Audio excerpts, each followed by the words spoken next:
While I do the 4th weekly stick figure challenge on the right here, I thought I'd show you my art journey, because my brother just sent me this Commodore Amiga 500 disc he found in our house. I drew this Batman on it in I guess around 1990. All I remember from this game is the rope turns with the Batmobile.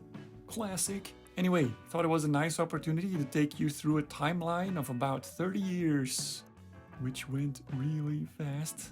I've always liked drawing, and my older sister was really good at it, so it motivated me to draw as well.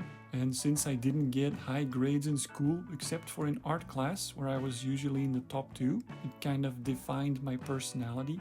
I would get a comic book from the grocery store from my mom sometimes, but one summer when I was around 12, they had this sale, a stack of old Dutch translated comics taped together in a surprise bag, and I got a few of those, and it really sparked my interest, because they had some rarer stuff in there like these.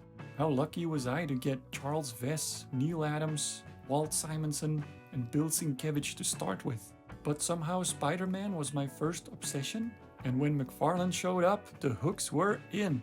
Cut to finding a real comic book store in the big city, making a pen pal from the Dutch letter pages of X-Men, and soon it's this next to my bed, and tracing McFarlane. I went to the comic book store and in a nervous squeaky voice asked the owner if he knew what Todd McFarlane looked like. He reached behind the counter and handed me the first 4 issues of Wizard, the Guide to Comics. Here, you can borrow these, just bring them back when you're done reading them. At the time I couldn't believe how friendly this guy was, trusting me with this stack for free. Of course, only the first one's free. And for the next 5 years, I headed over there every month to spend my allowance. I also started making small press comics for my friends and family. Just photocopied pages with a staple through them. Here, the first one, Vex. Looks like I gave up on the inking. A mix between Spider-Man and the Ninja. And some Rob Liefeld influences in later comics.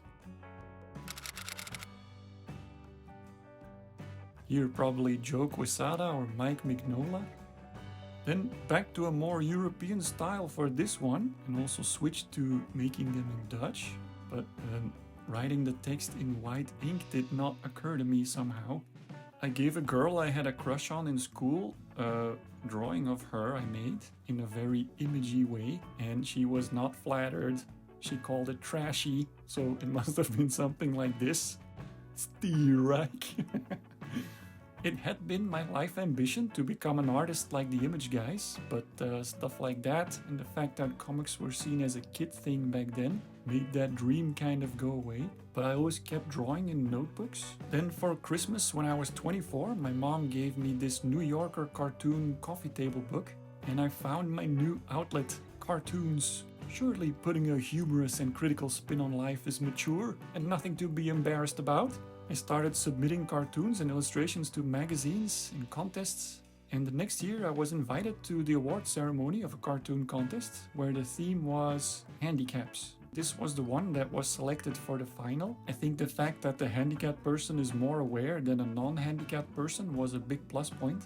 This guy won though, very deserved. But again, when that spark is lit, it gives you the drive to continue. So next to my day job, I kept making cartoons and spot illustrations for magazines. Then when you reach your 40s, you start looking back at your life. And man, did those comic book reading days start shining in my memories. Begging my parents to drive me to a Dutch Comic-Con, reading Ninjak in the backseat of the car, spending about $60 on Dutch X-Men issue number 1, and convincing my dad it was a good investment. I had to get rid of all my comics when I moved to Japan 15 years ago, but I kept a stack of 25 or so. I gave the friendly comic book store owner first bid at my whole collection, but he said he wouldn't even take them if I gave them to him for free, because he has no space to even put his own unsold comics. That was before the Marvel movie boom, so comics were really not popular then. I did find someone online to take them off my hands. My dad was right. I could not buy a car when I sold them. Got my $60 back though. For the whole collection, looking at my remaining comics with my current eyes, I see the skills those artists have, and it just makes me want to draw comics again. Especially Mark Silvestri, which if you've watched this channel, you've heard me talk about ad nauseum. I didn't really appreciate him as a teen, but now I'm just floored when I see the confidence and skill in his early work.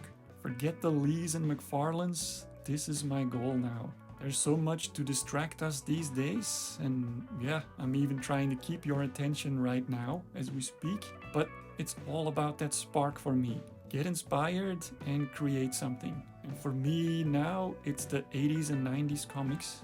So in this channel, I'm sharing my illustration growth, either doing deep dives into an artist and giving my best crack at their styles, or doing practice tasks like these. Let's see how this BloodWulf is turning out. Finish the line work, color, and done.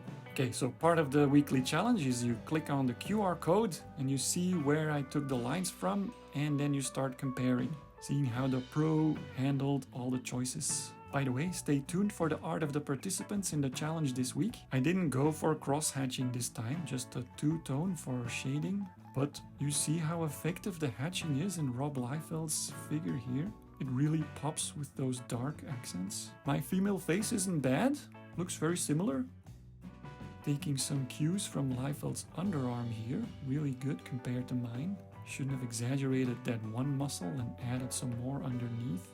And the detail he has everywhere, especially on the gun, gives it a lot of depth. Maybe in a Bruce Timm kind of style, you can get away with spending just 1 hour on a drawing. But in this style, every small line adds to the coolness. So yeah, about 4 hours is needed in one of these puppies. Okay, check out these submissions. Boom, baby! Guile and Cammy by Super Chevalier. I love it. The inking style kind of reminds me of Drew Dernovich, cool New Yorker cartoonist who has kind of like a woodblock print etching style in his inking. The effect on the grenade is perfect, small but accurate. Sling! And who doesn't love a minigun? The only thing I would have added is a shadow to make it blend in with the background better. There's a really quick way to do it with the transform tool. Just reverse select the whole drawing, inverse, fill it on a separate shape, and then nudge that shape a little to the side.